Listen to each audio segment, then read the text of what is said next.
મહિમા રાખ્યો એવા આપણા જે વ્યાસપીઠ દીપાવનાર એવા આપણા સમરદાસ મહારાજ, વારા નિવાસી બાબુરામ મહારાજ, આપણા કસરમ મહારાજ, આપણે મધુબેન, અમારા મફરામ મહારાજ, પછી આપણે બીજું સાહેબને તો ટાઈમ જ નહીં, પણ એ અઠવાડિયા પહેલા જો તો સાહેબના ઈકણ્યા તે કીધું સાહેબ અમે ભજનનો પ્રોગ્રામ કરવાનો છે એટલે તમે આવજો.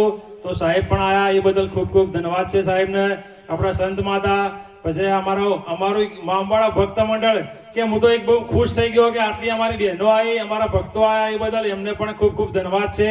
અને આપણું બસુ ભક્ત મંડળ ને બીજું કે અમે ભજનનો મહિમા તો અમારે રાખવાનો તો મઠમાં વિચાર કર્યો હતો, પણ અમારે હોય કણે હોય અમારી માતાઓ ને બહેનો ને બધા અમારે બહુ દૂર પડતું હતું, એટલે મેં કીધું એના આગળ આપણે ફૂલમાળી રાખો તો અમારા સમરદાસ મહારાજનો બહુ લાભ લેવાનો છે, એટલે કીધું એ પણ હોય આવે અને આ દૂર પડે એટલે હોય રાખો. એટલે અમે હોય આ માતાજીના પ્રાંગણમાં બહુ મસ્ત ભજન રાખે છે. અને એક બીજું કે અમારા મફારાવ મહારાજ ને જગાભાઈના તો તાળીઓથી વધાવો પેલા એક દિના, કેમ કે હું તો હમણાં 8 વાગે આવ્યો જ છું કે હવે પૂનમ હોય એટલે હું નહીં આવતો. પૂનમ દાડા હું 8 વાગે આવ્યો એટલે હોય આવ્યો એટલે બધું એમને તૈયાર કરી નાખ્યું. આ આસન, આ પાથરણા, આ બધું શ્રાવણ વાળન બધું કમ્પ્લીટ કર્યું.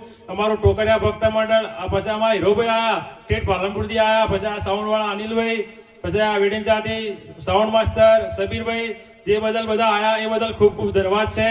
અને આજ આપણે જે આ સમરદાસ મહારાજનો જે લાભ લેવાનો છે, એ તો હું તો એ કહું કે હવે જે નહીં આવ્યો હોય ને એ કાલ પછતા હે કે ચાલો અમે જ્યાં ના ત્યાં અમે પછતોણા. તમે જોઈને જાઓ એટલે બધા એમ કહેવાય કે મારું અમે જ્યાં હોત તો સારું હતું, કેમ કે એમનો બહુ લાભ એવા રામ રમકડું છે, તમે એમને ખુશ થઈ જાઓ એવો એમનો લાભ લેવાનો છે.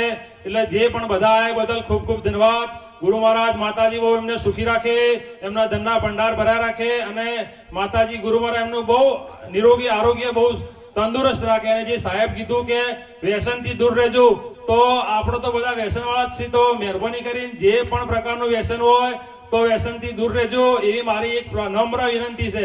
બોલો સદગુરુ મહારાજની જય. જય ગુરુ.